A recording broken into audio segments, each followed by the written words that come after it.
'Cause I'm yours to keep if you want to. Alrighty, sir. We are rolling. We rolling. That's dope. Yeah, man. Thanks for coming through to do this with me. Hey man, no problem, man. I ain't seen you in a minute, man. So it's been good catching up, man. It's been a little while. Yeah, for sure. Yeah. So let's jump right into it. What is your full name? Government or stage? Government. Government. My full government name is Milton Eugene Lilly. Cool. But my produced name is Dee Lilly, and it's a story behind Dee Lilly too. So it's not like D is like this made up name. Like all my family calls me D. Like they've been calling me D since I was like a baby. Because when I was born, my name was D'Angelo Maurice Lilly. Okay. And my mom changed it when I was like, I guess like 3 or so. So like you go around my family, like everyone calls me D. Like I don't know if some of my family even know my real name is like Milton or some shit like that. But it's definitely like my real name is Milton, but like everybody just calls me D. Like it's been that way since I've been a kid, since I was a child. So yeah, I'll say D Lilly. So because most people call me D. So you call me D or Milton, but most people just gonna call me D. Do you know if you were named after anyone with either of those, with the D'Angelo or the Milton? I'm assuming like the artist, but I just didn't know if there was a relation to that. No, I wasn't named after anyone with that one, especially with hopefully with like Milton. I wasn't like, cause I don't know, like I guess for me for the longest time I was just like, yo, Milton is so like whack. Like you see me, like you look at me like Milton for real, like come on, bro. Like you know what I'm saying? Yeah, like I don't get Milton when I look at you. No, you know what I'm saying? Like I used to bring like I used to like I'm pretty sure I used to date like girls and like girls used to be like, oh my boyfriend's name is like Milton. And you like, oh, Milton, I wonder who that person is. Then I show up and it's like, okay, that don't fit at all. You know what I mean? So, yeah, I don't know. I don't think it was after like anybody. I think my mom was just like, Milton. Yeah. Yeah. Cool. Where were you born? D.C., Washington, D.C. Yeah. So I was born. I don't know what hospital I was born in though. That's the thing about it. Got to be real about that. So, but I was born in D.C. though. Cool. Born and raised. Nice. What was it like growing up there? It was different. Like I think for me, it was dope because like for me as a kid, like I was always like I would say I was an outgoing kid, but I was always like a very like focused kid. So like I didn't go to like the Go-Go's a lot. Like when people went to the Go-Go's, I was like home on the weekends. Like I remember when I was like 14 and my mom had like got me this like Casio keyboard. It was like $330 from Radio Shack. Like I got on the X2 bus, rolled up to Heck Jamal to the Radio Shack, bought it, and I ain't had like no like bag for it or nothing. Got right back on the bus with that big joint and just like went back home. And it's like for me that was like all high school for me. Like every weekend I'm just like in the house like working on that joint. It wasn't even like off no like I'm a grind for life, but it's just like I just love playing that little piano. So like growing up in DC, it was like, but it was dope because I still felt the influences of like go-go, like a lot of rhythm. Sure. Was like heavy because like go-go is like very like percussion based. And it's like a movement to it. So for me, it was just like I heard it, even though like I wouldn't be in the house like blasting go-go CDs and stuff like that because it just wasn't like it wasn't a thing that I just like did like in the crib like just blasting go-go CDs. But like my brother blasted the shit, like my family listened to the shit, so you can't really run away from it in DC. So it was definitely dope like growing up there with like a certain culture and like like a certain like moral that it gave me like growing up in like as a city kid that I thought was super dope. Like what I'm saying, like growing up there, like I don't know, like I guess for me it's just like DC gave me like my bones and kind of like made me like what I am today, kind of gave me the foundation. So for me it was just like it was great, man, growing up there for real, man. Like cause I feel, to me it's like I feel proud of it because when I see certain things or I want something so quick or something like that, or I wanted it at this point in time and I had to like wait for it, but when I finally got it, it's like I appreciated it way more and I was so happy that I didn't have it at that point in time. Yeah. Like DC taught me a lot of patience. Sure. You know what I'm saying? Which is super dope. What was it like from like a childhood perspective? Like what was it like when you were like in that 5 to 10 age? What kind of things were you into? Man, shit. So at 5 to 10, man, like I would just go outside and play football on the concrete, like with the homies and shit. Like Sure. we would play football on the concrete, ride my bike, go to the swimming pool. Was in various sports and like doing things like that.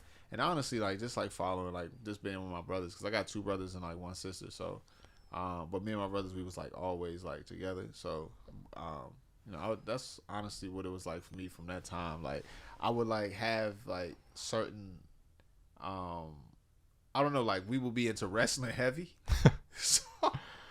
So one time my mom bought us the wrestling belts for Christmas. And our asses would really be in the crib wrestling, bro. Like we would really be wrestling, like for them belts. Like I had the WCW championship. My older brother, I think he had like the WWF joint, and like he was Stone Cold, and I was The Rock, and that nigga would really Stone Cold stunning me, bro. Like I'd be like, nigga, like this is like, bro, we not like, but he would really give me the Stone Cold stunner. So I'm like, fuck it, I'm gonna give you the rock bottom. You know what I'm saying? So like, I just remember that when we like that 5 to 10 range, it was like huge at the wrestling, bro. Like it was real. So yeah, Awesome. Yeah. Did you ever go see or were you watching it on TV? Were you a fan of like WWE and all the wrestling? Yeah, man, huge fan. Cool. Huge wrestling fan, bro. We would watch it every Monday, like when it came out. And I remember when they went to SmackDown on Thursdays. You know what I mean? And I remember going from the WWF to the WWE. You feel what I'm saying? And the SmackDown and like Monday Night Raw and shit. Like, love Stone Cold. You know what I'm saying? Undertaker used to freak me out when I was a kid. Yeah, me too. Shit get dark. You know what I'm saying? I'd be like, all right, this dude, eyes rolling to the back of his head. He pulling up out of a casket. This little other dude, Paul Bear, is like just kind of feeding into it. He's creepy as well. Kane, I guess he's a brother. Half of his face is burnt off. As a kid, like, now like Kane clearly it was all you all know is like a show, but as a kid, I mean, they really put on a really, really good show, wrestling show. So yeah, no, that's kind of what it was like though. It's dope. Awesome. Did you ever think from any of that like sports or wrestling, anything would be like a profession or career or anything hit you like that? Honestly, I did. I thought that sports would be like a career for me. Like I did, just because like me and my brothers, we all like tall, like we kind of like in a sense like, so growing up was like, oh, y'all gonna be like athletic. So we got into all the sports and stuff like that. But I never really loved like playing sports as much as I like watching it. Sure. You know what I mean? I didn't have a passion for like playing sports, I love sports though, like watching it and all that, and like recreational, but like being like a career, I never had a passion to put that kind of time into doing it. Or even wrestling, it was always like entertainment for me. And it was like, honestly, on a real, sometimes it was a way to cope, to let you know that it was more out there. You know what I mean? It was more than probably what was around you or what you saw. So I think for me it was just like I enjoyed watching it, and I think I grew love from it from that kind of perspective of just like, just keep showing me examples of like what is out there, what can be, keep my mind like bright, you know what I'm saying, and keep it like adventurous, you know what I'm saying, versus like getting into the mindset of like, well, what's around me is that's it. So yeah, I think that's kind of the love that I've had for those two things. Never to actually pursue it as like a career though. Sure. Yeah. How long did you live in DC? 18 years. Okay. Yeah. All the way through high school. Did you like high school? I mean, honestly, I love high school. I ain't gonna lie to you. Like for me, it was an arts high school. It was called Duke Ellington School of the Arts, and it was super dope. Like I mean, honestly, man, like for real, I learned how to, everything musical there. You know what I'm saying? Like I started playing the piano when I came across like the movie Purple Rain. Okay. On TV, and I think I like came in on a part where I think Prince's dad had shot himself. And Prince was like, the next day aftermath was just like, getting broken, and he went downstairs and started playing the piano. But it was a song that I think 2 of his bandmates had been trying to get him to listen to for the entire time. And he played like Purple Rain on the piano. At the time I didn't know it was called Purple Rain. But listening to that shit, I was just like, oh shit, what is this? And it was like, I didn't know what he was playing, and it was a piano. And I knew that my next door neighbor, Mr. White, had something that looked like that. You know what I'm saying? And ironically enough, like a month later, he was getting a new piano, Mr. White. They was getting more of a grand. And they was just like, hey, do y'all want this one? And I was just like, hell yeah. So we was able to get that in the house. And I promise you, like, I would go to the piano and just like try to pick out on the fingers what I was hearing on that song. And I was so fascinated by, like, it was a passion. It was the first time that I felt like I would do this, like, I just loved it. I would do this if no money was involved. Yeah. Like, I don't think I could ever like stop making music. It's just like it's such like a passion. Like, you go through those points where you feel like, okay, it feels more like a job than anything. You know what I'm saying? In certain moments when you're like in the industry, but that's fine. Like, you can work your way out of that. But like, I feel like for me, it was just like watching that movie and going to high school in ninth grade, knowing that, okay, this is what I want to do, because it gave me this feeling like I never had before. And I knew about this school called Duke Ellington. That was a performing arts school, and I went in there as a vocal major, and they accepted me as a vocal major. I sucked. Not gonna lie to you. You know what I'm saying? Like, I really had some tough times in that school as a vocal major. But every vocal major had to take piano classes and theory and all of that. So I was taking that throughout the whole 4 years, like, really, like, no funny stuff. Like, I was advancing at that stuff more than everybody in my class that was like just a vocal major, because I really, really was like, yo, I already had the Casio at home. Now that I'm at school, I can learn the theory, and I can just like get it right. You know what I'm saying? So I'm taking that knowledge home every day to the Casio, and I'm just like, yo, you can ask my mom. I'm just in that joint, just banging around that joint, making little beats on the Casio. So it's that's dope. And there's no funny stuff, but I always thought that one day I was like, when I was like 17, I was like, one day I'm gonna have that story where like I'll be like, I was at home making beats on the Casio. Yeah. When I was making beats on the Casio, I was just like, yo, one day I'm gonna have that story where I'm like, I was at home making beats on the Casio. I guess this is the day or the podcast that story starts. Yeah. You feel me? Fact. I love that, man. Yeah.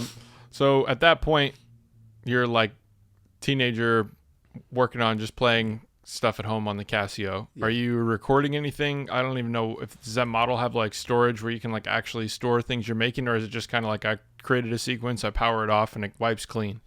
Yeah, you know what? You can store. Yeah, but you didn't. No. I didn't know. Okay, because like every time I would go to the store, I would erase. Yeah. And I'd be like, well, feels counterproductive. But then I would like turn it off. I would have to like I had like a charger cable, because like sometimes I would leave it on all night, because I'd be like, I can't lose what I just did. You know what I mean? This is like amazing. So it never really had the room, like it had the space to store. I just didn't know how to do it. Yeah. Cool. Yeah. So you're in high school and you're learning vocal major, singing, piano theory, playing. At that point, are you already starting to think like, oh, this is going to be my career? And is it as a performer, as a singer, as a musician? What's like your thoughts at that time? Yeah, honestly, at that time, I ain't gonna lie to you. I did believe that was gonna be what I was gonna do. My life, music. Now I didn't know that the journey that was upon me, that was ahead of me with this shit, but I always believed that, that's what I wanted to do, because I was so passionate about it. Like, I've never felt that way about anything else, to the point that you would like give your last to invest in yourself. 100%. To do this thing. And I just never felt that about anything else. And I was just like, and it never wavered. That's the thing about it. It's never like wavered where I was just like, I got to take a year off or 3 years off or something like that. I'm talking about early in the building stage. Like, at this point, it's just like, that whole concept of like, just like, man, you gotta like be there working every single day, like 7 days a week, 20 hours a day. Like, that's an old school mentality, because like this is creativity. Yeah. And it comes from our minds. It's not like a factory. So in order for us to provide great creativity, we have to get out, explore, and experience. And it's something that I'm coming to terms with now, but back then it was more so like, work like all the time, you know what I'm saying? And not like, and just like 7 days a week, saying 20 hours a day. And this is like what I want to do. And I'm like, I'm going to do this, you know what I'm saying? Like, fucking, I don't give a fuck what anybody say. Like, you can hate my shit, you can love it, you can talk bad about me, whatever you want to. I'm gonna have to give up these 20s, going out and partying and all of the other type of stuff to like really do this thing, because I knew like what it took to do it. I knew where I was from.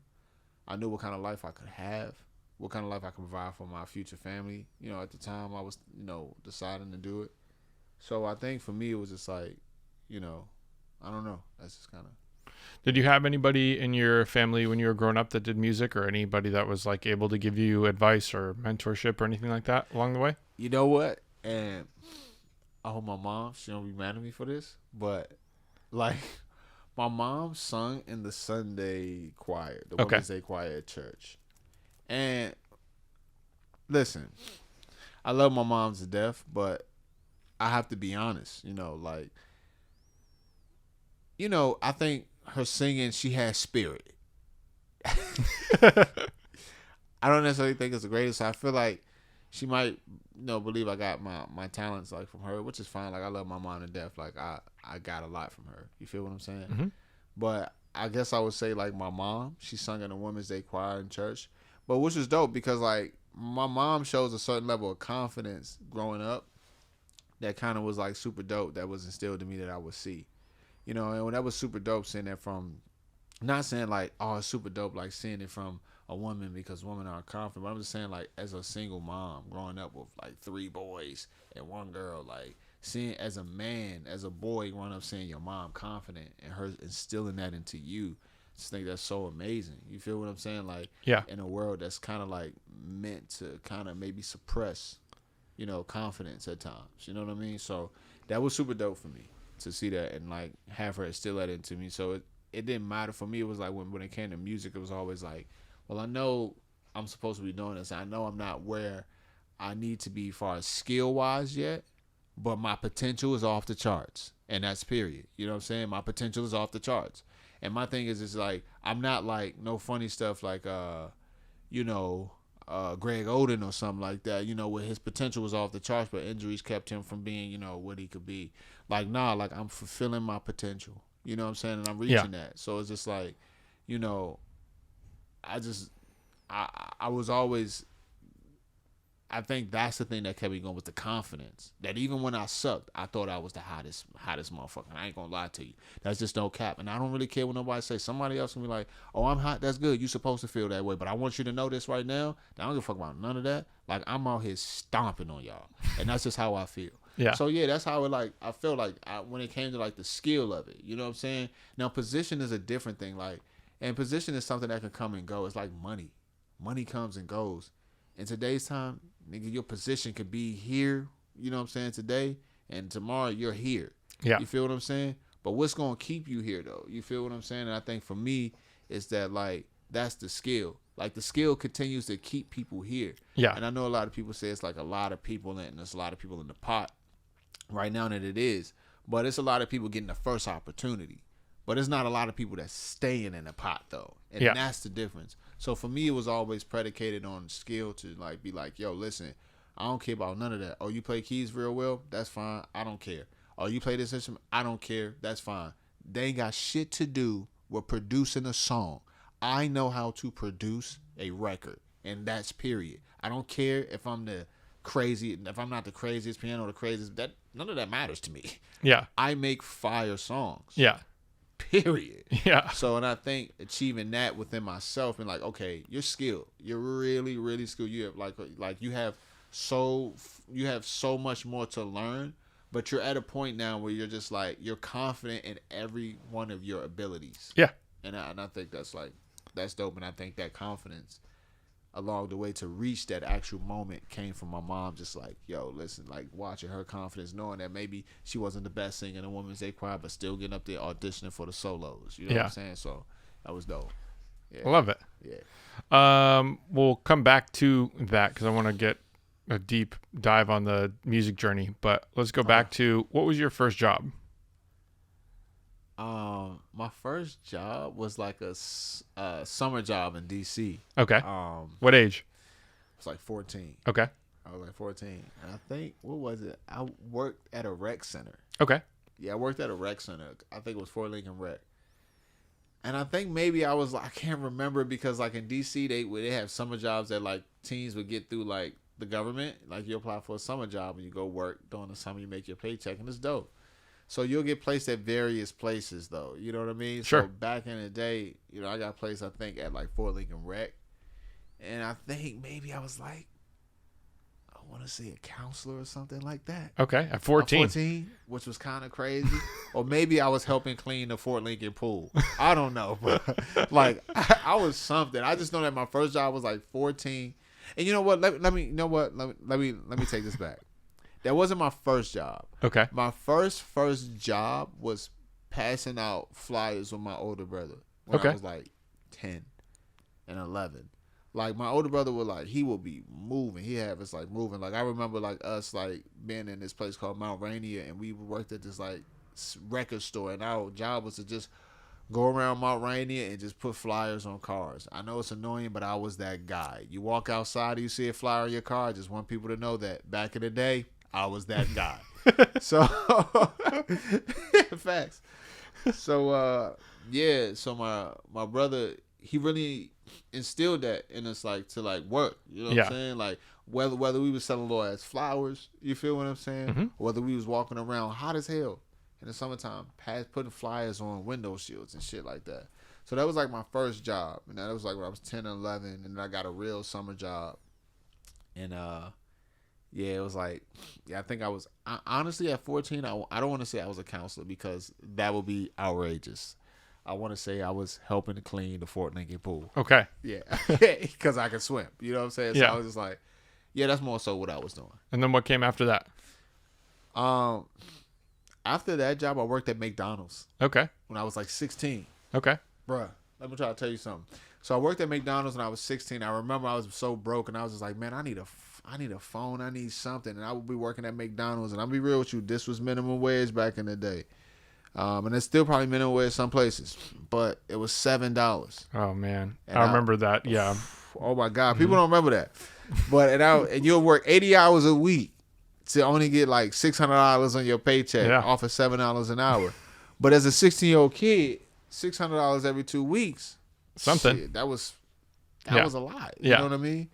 So, but it was super dope though. I worked at McDonald's. That job was like cool. It taught me like kind of like, honestly, I don't know. I guess it just taught me hard work. It's fucking McDonald's. I don't know. Like I worked at McDonald's when I was 16. Like, so I think for me, it's just like, it was cool because it was just like, it taught me, okay, if you want something in life, you have to work for it. And you may have to do the thing that you don't want to do, but if you want that cell phone, you got to go out and work for it. If you want those clothes, you got to go out and work for it. You know what I'm saying? Yep. So like, all of those things, like these jobs that I didn't want and I had to stay in for a little while, because I would be like, man, like some kids, man, they don't have to, like their parents can do this and X, Y, and Z.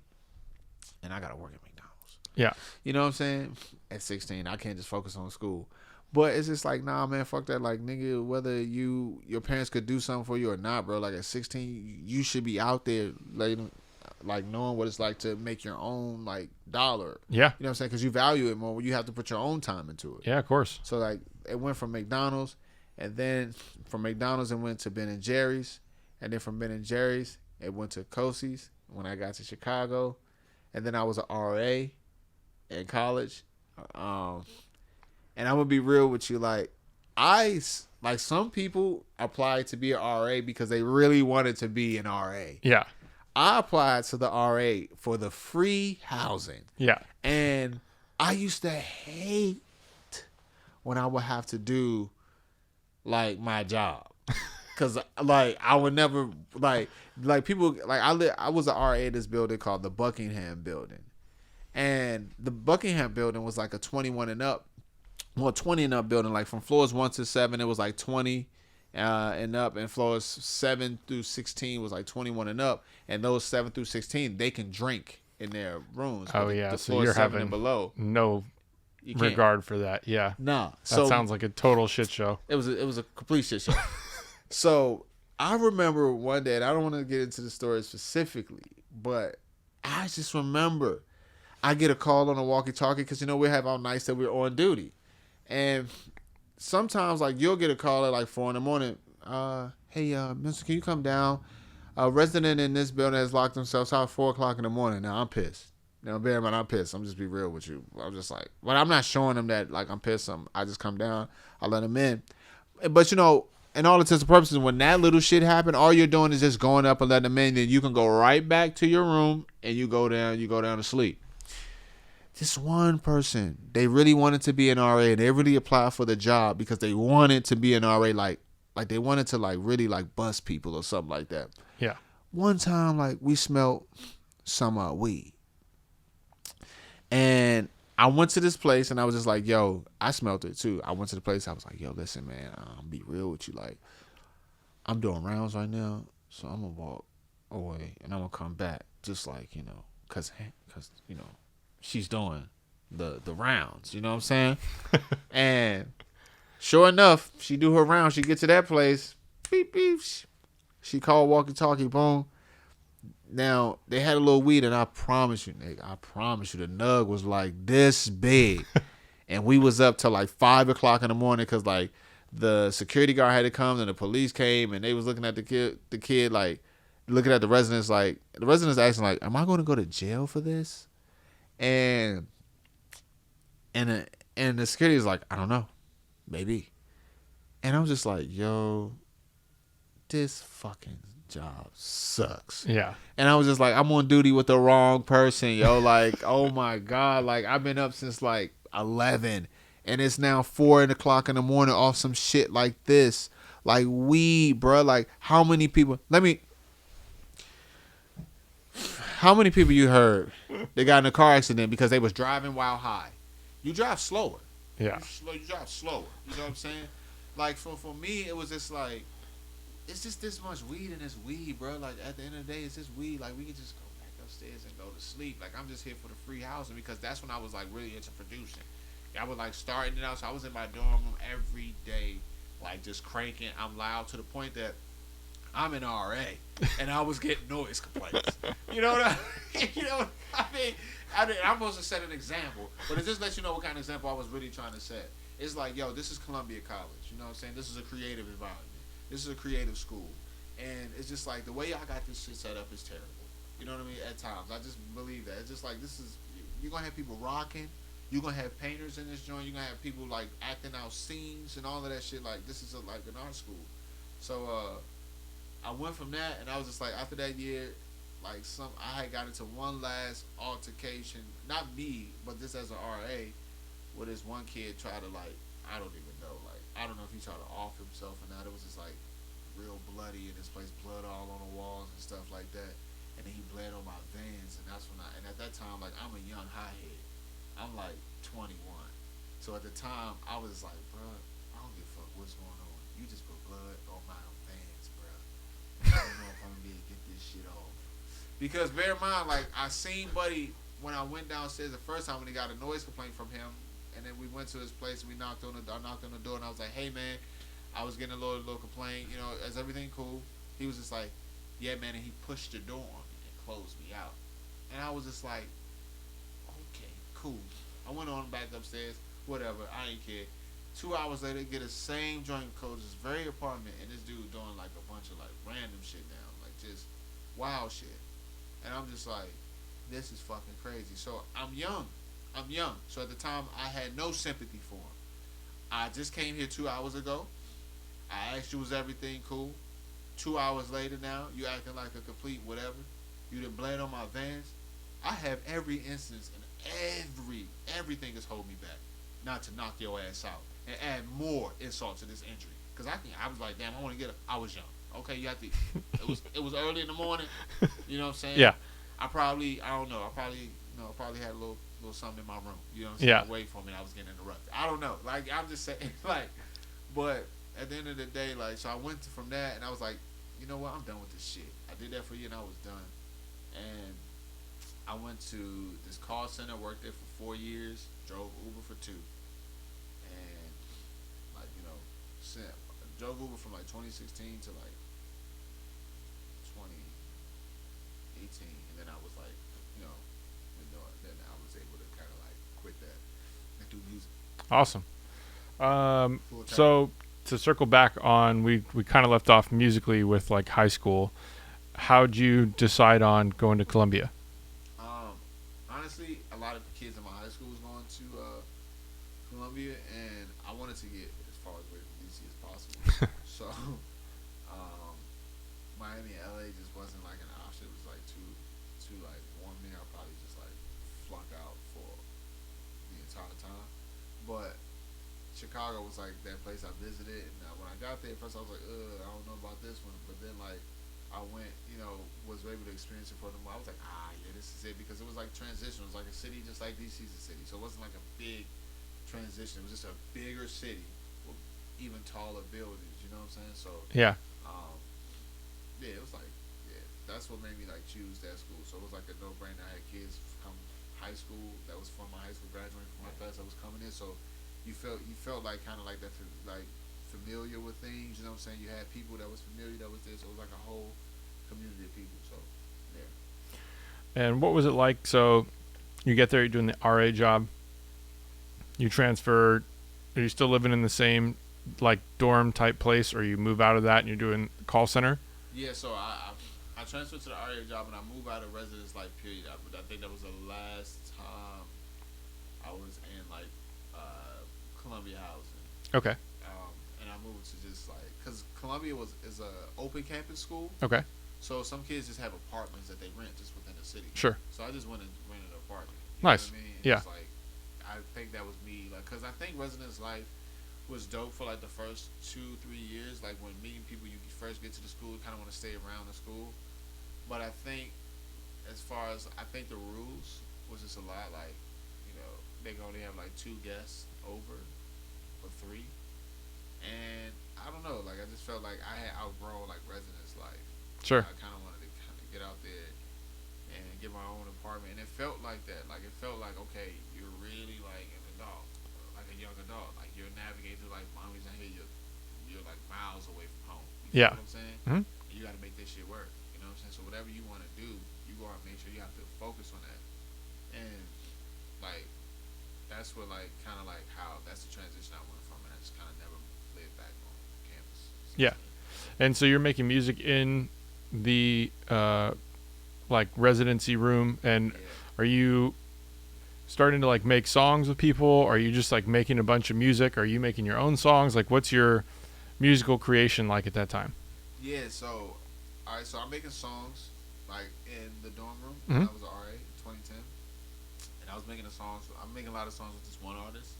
We're working on a bunch of songs. Like I will produce a lot, for it. So, and it was dope because it was like it helped me, because it was like my first introduction. Like when I first started producing, it wasn't like, okay, I was just producing beats. I was like producing for an artist. So it was kind of helping me build and like teach me how to produce for an artist. Cause Sure. I produced for that artist for so long, and it's like it sucked at first. Like the music really like was sucked at first, and then it got better and better and better. And you start like hearing that it started becoming better and better and better. And it was just like that was my entry into like producing, was like producing for an artist. You know what I mean? And it's different than when you just start producing, you're just making beats and nobody's rapping, because you can't get an idea for what the song is or what needs to be done without sometimes that on your idea of where it could go. Of course. So I was doing that just in various like rooms, like every room or place I moved to, I would have my studio in.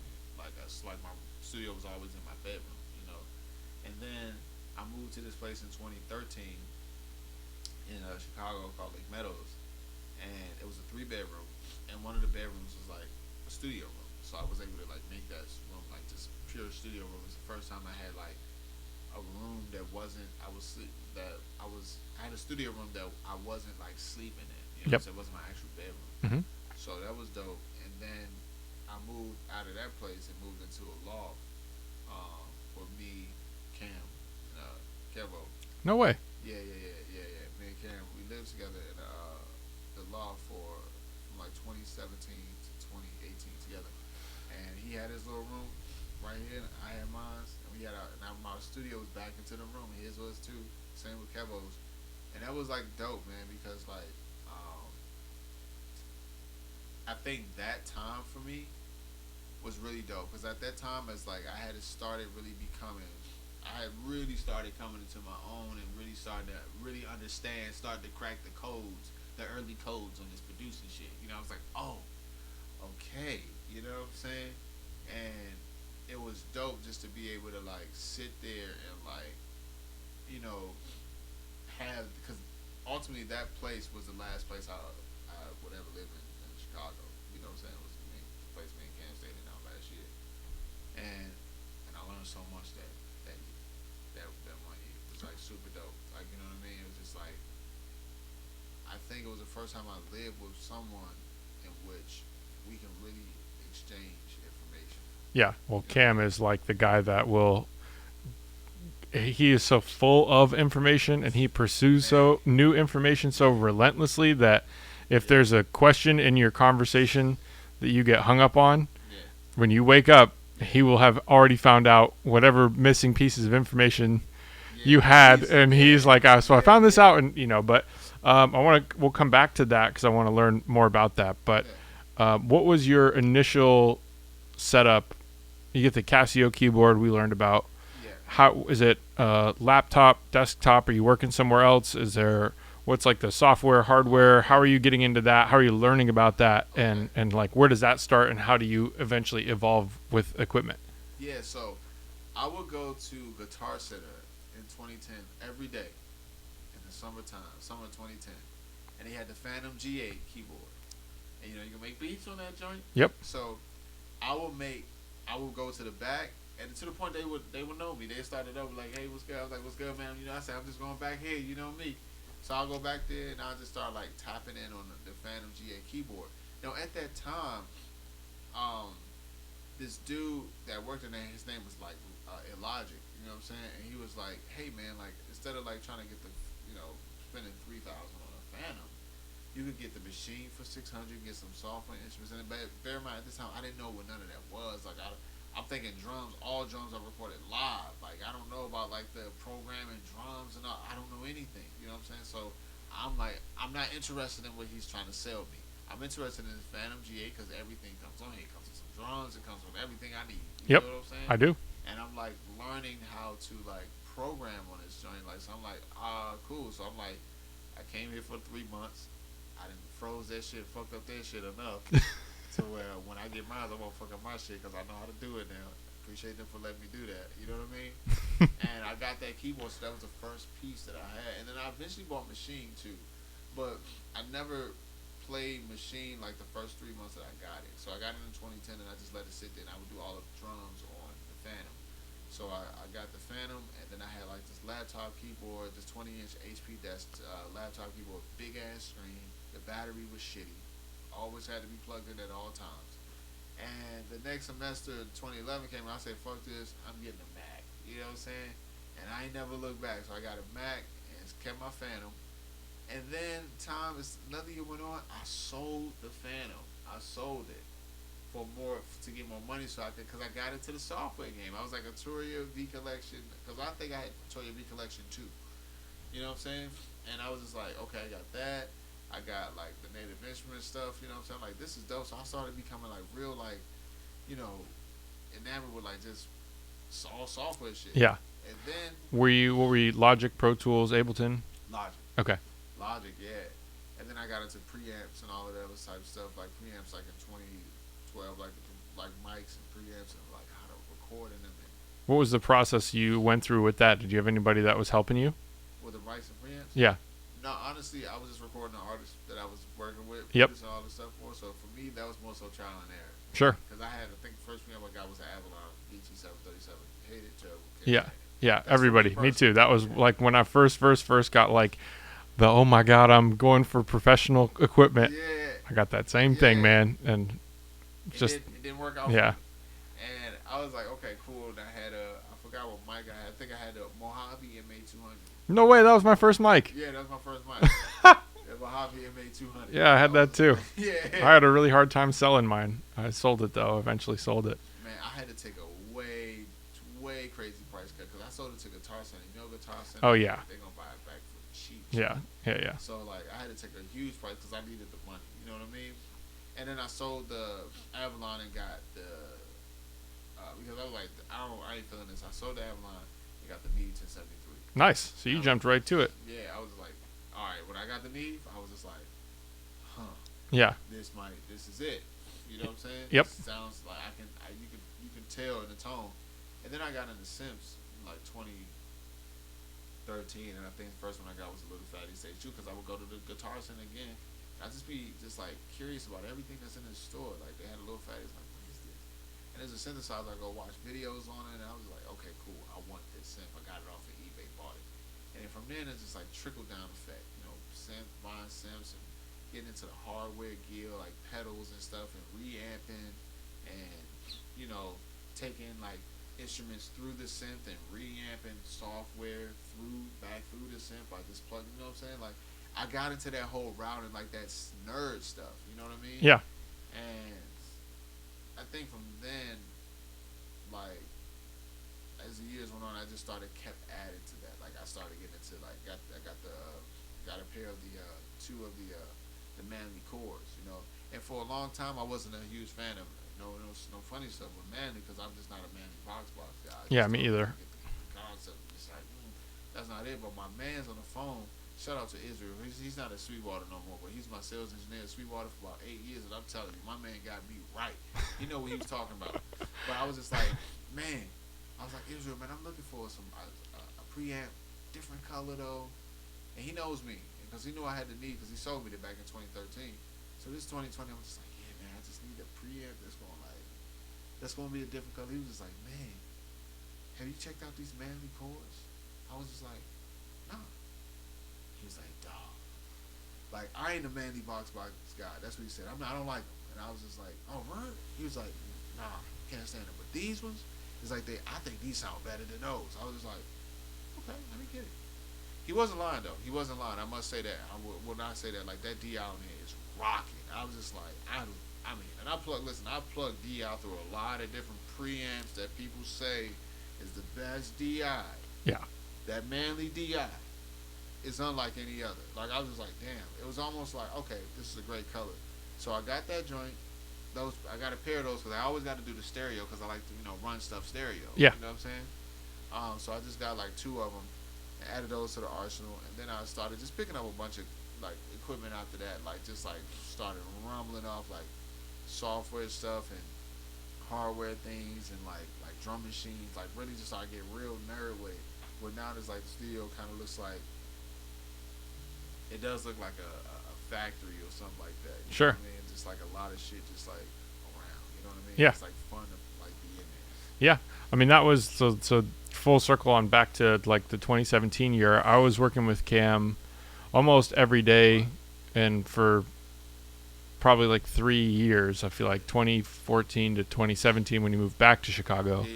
And then when I would still talk to him often, he would just keep talking, oh, man, you got to meet D. I can't wait for you guys to meet, man. He knows all this stuff about synths, and I love his music. He's one of my favorite people. So I heard about you for like the longest time. And it was just like this mythological guy. I was just like, oh, well, Cam's like my favorite person ever. So like this is his favorite person. You know, yeah, he really is. And, that like I always enjoyed the fact that he is so full of knowledge and is so interested in learning new things, and the conversations with him are always so interesting because it's just not shit I would have ever thought about or learned about from literally anyone else in my entire life. Yeah, man, like that's the thing about Cam, man. It's like he's solid, man. Like he's a solid dude. And I want everybody to understand is that Cam OB is a very, very solid dude. Like, not even like he's one of those dudes that you can't like necessarily sway him. Like, and I don't mean like in a situation you can't convince him of anything. You can. I'm talking about in a situation like money or anything like that is not going to make him be different towards you or change the character of who he is. You know what I'm saying? 100%. And I think like that's what's like super dope about him. Like that's like Cam, like legitimate. That's like my brother, like for real. Like that man. Like when I was in Chicago, there was a moment that I went through this period of just like I felt like it felt so clicky. You feel what I'm saying? And I felt like it was that moment we all as creators go through that. We feel like somebody else is getting opportunities that like you like, damn, you go with that person over what I'm doing. That's crazy. Or you get that person opportunity over what I'm doing. Yep. And Cam was that guy that like I did this song for Jamila. and her friend, a couple of friends was doing this show called Brown Girls, and I had did the theme song for it with Jamila and Lisa Beaster, and I think Cam had like heard that song, and he had asked Lisa like who did it, and Lisa told Cam it was me, and bear in mind, me and Cam we met in 2013 at Vic's like internet listening party. We was chopping it up and everything, Wow. but he had moved away from Chicago, Yeah. so we disconnected for sure, and 2017 it was just like it was weird because he was just like he was into the shit like he was fucking with it. I was just like, all right, I knew I wasn't tripping. Like this shit is crazy. I'm not making no whack shit. I'm like, of course I'm going places, but I'm like, I'm not making no whack shit. Like some of this stuff that y'all taking is like, really? So, but Cam like he came over to the crib and I played him some shit, and he was just like, yo, this shit crazy. He was like first person like truly that's like on some real that ain't have to really, but that like believed in the shit like that I was doing like, and it's not like I needed somebody because I believe I mean I was doing it that long, so clearly I believed in it, but it was almost like it was no ego. It was for him saying like, yo, this shit is hard, and him going around the city asking people like, yo, you gotta meet this person, but everybody already knew about me though. But you know that just, and for me what it went to show sometimes is that a lot of people was judging like maybe something they heard in 2012, like on Musically or something like that. They were still judging that in 2017, and I'm just like, do you think I'm some like weak ass nigga that's not about to get better in 5 years of time? You know what I mean? Like that's wild. You know what I mean? But so for a longer time, I was like, oh man, like people sleeping on me, it's all good though. I don't care though. I'm gonna stay in this room and I'm just keep doing me. You know? And he was the first person to like really believe in it, but put an action behind it. And that's the thing in life though. A lot of people will say something, but they won't put an action behind it. And for me, actions is everything. Like I tell people that it's just like that's all I can go off in life is your actions, what you do. Like you could say something, that's fine, but if your actions don't really match that, it's really hard for me to believe that. Yeah, of You know course. what I'm saying? Of course. So he was the first person that like really like believed in it, put the action behind it. Was like, yo, let me introduce you to this person. Or when I come out to LA, like you know what I'm saying, I want to introduce you to this person. You know what I'm saying? Or like, yo, you know, Sean, you know, he doing, you know, a session in February. Like, you trying to do a session? And I'm just like, yeah, that was me like getting an opportunity and being like, yo, I'm gonna take advantage of this, because Cam could have equally been like, yo, I'm gonna, you know, put you in, you know, we put in these sessions, because I mean, listen, I've given people opportunity and they just, you know, I mean, they just haven't, it just hasn't worked out for them. You feel what I'm saying? But that's all a person can give you is the opportunity. 100%. Because the person still has to seize that moment. Yeah. So it was me just like, okay, cool, I got this ready. So it was him just like kind of like, it was dope, like having somebody like him, just in general, like that I, first time, like I'm like, I respect his music. It was like first time I could hear somebody's music and be like, okay, this person is good. Because of everybody else out trying to tell me I should just like think it's like amazing, I'm just not getting it. But this person is actually like really good. You know what I'm saying? Yeah. So it was dope. So you guys connect. How did you end up moving in and living together? Alright, so we got into a bit of a pickle. I was at this place called Lake Meadows, and I'll be real with you, bro. Like when you coming up, like bills, you know, like you gonna get behind on some shit. You know what I'm saying? Like facts. So it's almost like when you really chasing something, like you really gonna get behind on some shit. So my place I was in, they had just got fed up with us. We had been there for 4 years, and we was always like late on the rent. You know what I'm saying? And it's crazy because now I look at that rent, it's like the rent was like $1,800, and it was like 3 people was paying $600. Yeah. And I'm just like, fuck, man, if I could ever get a 3-bedroom that's $1,800, Yeah. wow. You know what I'm saying? Living in LA, you feel what I'm saying? Oh yeah. But yeah, so we had got a letter from the office was saying like, we're choosing not to renew your lease. You need to be out the apartment in a month. And no. I think by the end of the month, and I think so by the end of the month was only 3 weeks away. And we had to find a place to live and everything. And this is what Cam did. Cam knew that, and he was, you know, he was like, man, I'm getting a new place too. We should all just room together. And it was dope because we could split the rent. All of us could split the rent. Yeah. It was like super dope. But it was just gonna be me and Cam. But Cam is so he's man that's what I'm saying. Like he trusts me so much that like my homie Kevo too is one of my really really good friends. You know what I'm saying? Like he was in there too, and he was just like Cam was like, oh well, let's just get a 3-bedroom. Cam ain't no Kevo. He ain't have to do any of that. You feel what I'm saying? But he was like, let's just get a 3-bedroom, and it was dope because it was just like, oh okay, cool. Because looking for places just be like it's just time consuming. But it's just like, all right, if Cam want to move in, like we get a 3-bedroom, we can make this quicker. You feel what I'm Yeah. saying? We can have a place. So it's pretty much solidifying the spot. Sure. You feel me? So yeah, it's just like we started working on music before that. Obviously, like we started working on music before that, and like was working on Grown Ass Kid and like working on like Grammys Babies and Perfect and all of those joints.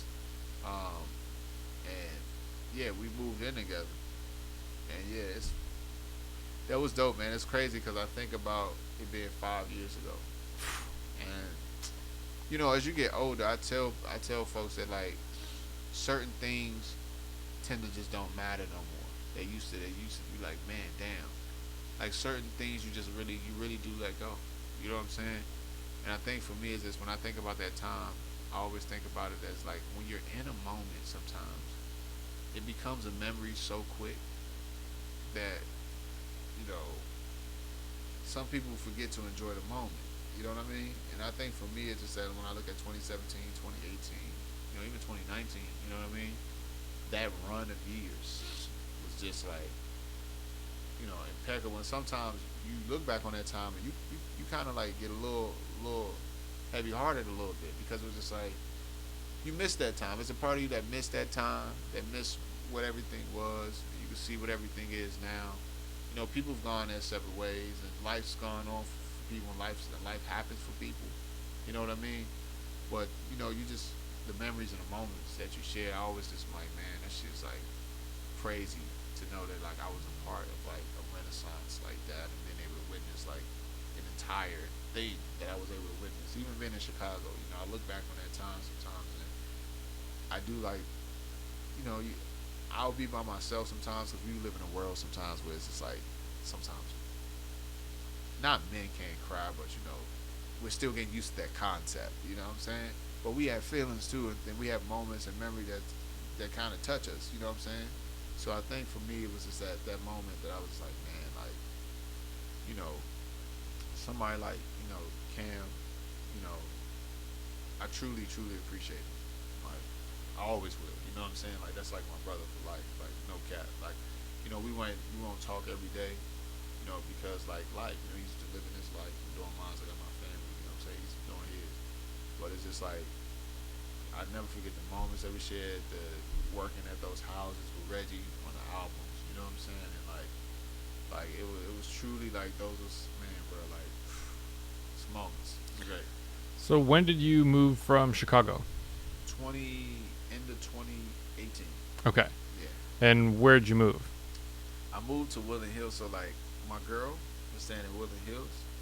So, well, I didn't really move to Woodland Hills, so I would come out here a lot, like in 2018. So since the top of 2018, I was like I've been pretty much living in LA since like the top of 2018. Okay. But I officially moved here like in August because I would be out here for 3 months at a time, and like my girl was staying in Woodland Hills, so when I would come out here, like I would stay with her, you know. And then when I moved out here, like I'll stay with her. But we was her lease was up, so we was looking to move to a different place. So we moved to this spot in Van Nuys. It's super dope that we still living. It's like super crazy. We've been there since like I've been there pretty much since I've been in LA. Nice. Yeah. So what's been going on since you've been in LA? Okay, so that's dope, man. Cause I'm gonna be real with you. Like the pandemic happened, Right. but I would say that some of the stuff that I've experienced in LA, like just as far as like, you know, I just can't believe it's happening. You know what I mean? And it's different in a situation like I will be in Chicago and I'll be like, man, I can't wait till I have me like a plaque. And it's crazy looking at it now when I look in life like, man, the pandemic happened, man. Fuck it slowed me down. It did this, but it slowed everybody down. You know what I mean?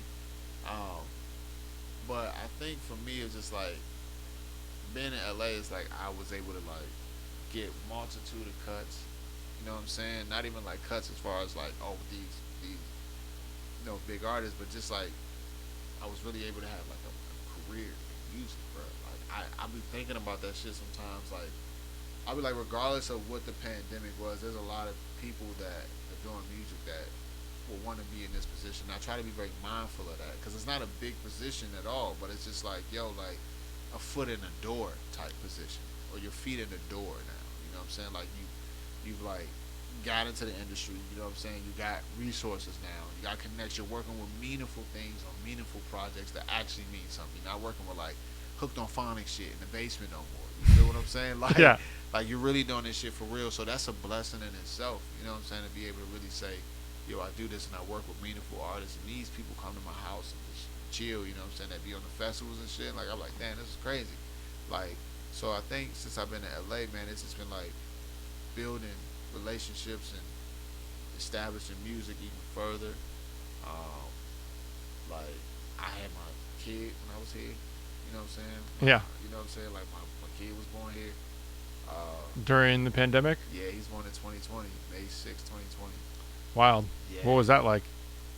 Man, let me try. First and foremost, like my kid is like the greatest thing. And I know a lot of people like it's so cliche. My kid is the greatest thing that ever happened to me. But like when you become a parent, like you, it's almost like you get all the shit that parents would used to say, like all of it. Like when it comes to your child, you just get it. So it's just like my kid is like legitimately the greatest thing that ever happened to me, you know. And even now, like he's like 2.5. He's getting older, and he's like more personality, Sure. like, even more, and it's getting even more funner. So, but having him in a pandemic, you know, at the time, it was a complete life change, man. You got it, you know. And the thing about it is just like I didn't know I was lost a little bit, you know.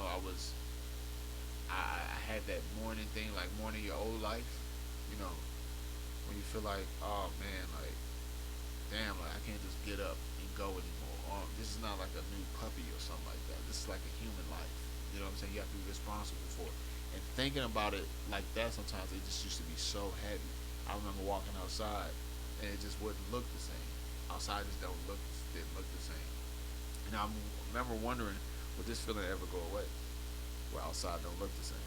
Where it feels like, you know, I'm just in a dream or I'm in a haze. And sure enough, it goes away, and then life gets back to like very regular. But it's almost like, yeah, it's just now with a child. So it's like, you know, when I think it took about like maybe a month. I say a month, and then went away. Like, you know what I'm saying? Like it was like gone. But having him in a pandemic was definitely amazing, though. In this regard, is that man, I was able to. He teaches me so much about myself, and he taught me so much about myself in the pandemic too. Just like it's like, okay, I'm this child's father. Like I'm responsible for him. Like he's gonna look up to me. He's gonna do all of these things. You know what I mean? And it made you like look at time in a much different way because he is a permanent time clock. When he gets as he's getting older, you're getting older too. If time is leaving him, it's leaving you too. So it's just like almost like no wasting of time at all. And it was just like in that moment when having him in a pandemic, it was so many thoughts because I couldn't move, I couldn't go. The career was like, it felt like it was off to this running start, and I had just recently signed this publishing deal, like at the top of 2020. You know what I'm saying? And I was just like, you know, and again everything was feeling really, really good, and then like, you know, again pandemic happened, you have the baby. Complete life change. Yeah, you know it's so much. like, it's like holy shit, and you don't realize it. You trying to stay strong through it all. Like man, whatever, man, it ain't gonna happen to me now. And this happening to you, and you know, the whole time you say, nah, it ain't gonna happen to me. Oh, it's happening to you, and you're in the midst of it happening to you right now. So in my mind, it was just like, you know. So as time went on, though, like this is just from my perspective. As time went on, I think that the pandemic, you know, got to what it was. But man, I was so fortunate that I was able to spend every day with my child, pretty much from when he was born all the way up until Like right now, he's probably like at home. Like I'm getting the like the monitor joints because my girl's putting him to sleep. You know Yeah. what I'm saying? But my bad. It's all good. Yeah, she's putting him to sleep. But like, so I still get to see him a lot because I wake up in the morning and I take him to school and stuff like that.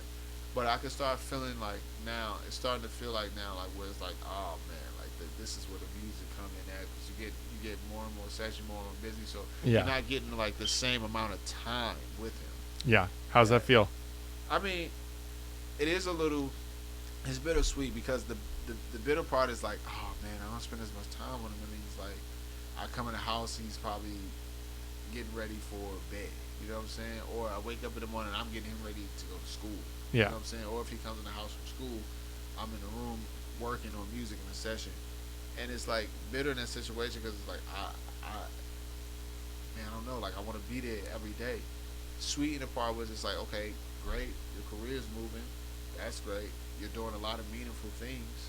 That's wonderful. And all of us, we know that when you're in music, the best feeling is knowing that you're doing meaningful things. Yeah. You know what I mean? Yeah. Just meaningful things in a way. Or you're part of meaningful things. So that's great. And that part because it's like, oh great, like, I'm doing meaningful things. I provide for my family. That's really dope. You know what I mean? But I don't ever want to look up and I'm like, damn, bro, like you fired? What happened? Like what did this year? I think for me that's the bittersweet part. It feels kind of off sometimes. Yeah. Yeah, I can only imagine, man. It's got to be a wild transition experience in that, and just those are major life changes. Yeah. What kind of stuff are you working on now? What kind of stuff should we be looking out for coming on the near horizon? Okay, easy. So, so honestly, on the real, I just been working with, and I don't even want to shout this artist out like this, but I'm gonna have to because she's just phenomenal, and it's just kind of what it is. But I don't understand working on I'm not saying like she's the only phenomenal, but she's really really next level, and but it's Chloe. Her name is Chloe to God. She's like super crazy. I've been working with her like a lot, and I think in this situation, I'll say too, because I don't want to leave nobody out. People like, wait a minute, I listened to that podcast, and they won't say it to you, but they feel some kind of way. Everybody I'm working with is amazing. You know what I mean? But Chloe is like, she's really special in the sense of like, I don't think I've been around an artist quite like her. You know what I'm saying?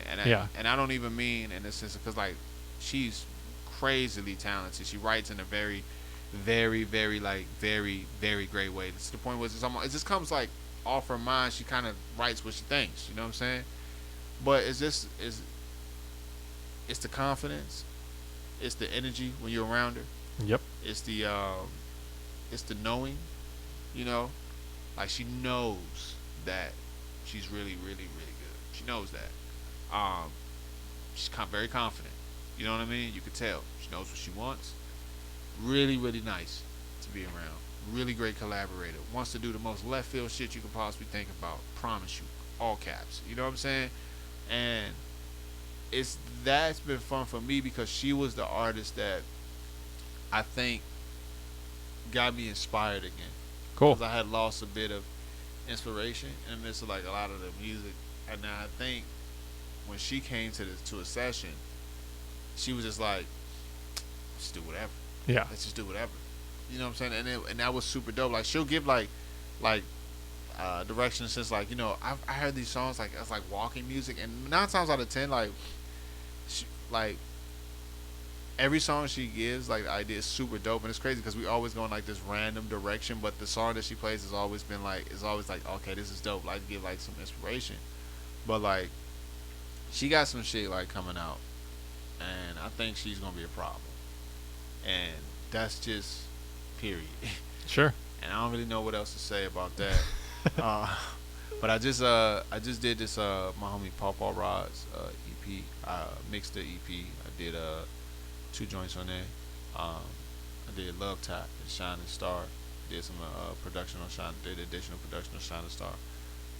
And I mixed that joint. And then I got this other record that's about to come out on this artist EP named J Maya. She's super dope. And then on top of the year, I got Juliana Joy is coming out with her EP. She's fantastic, man. She's phenomenal. I mean, like another one, just crazy. That I produced the whole joint. Um, and then I mean, I can go down the list also, but you know, I got some stuff coming out. Yeah, You know what I mean? it's exciting, man. And I think it's super dope. So yeah. Awesome.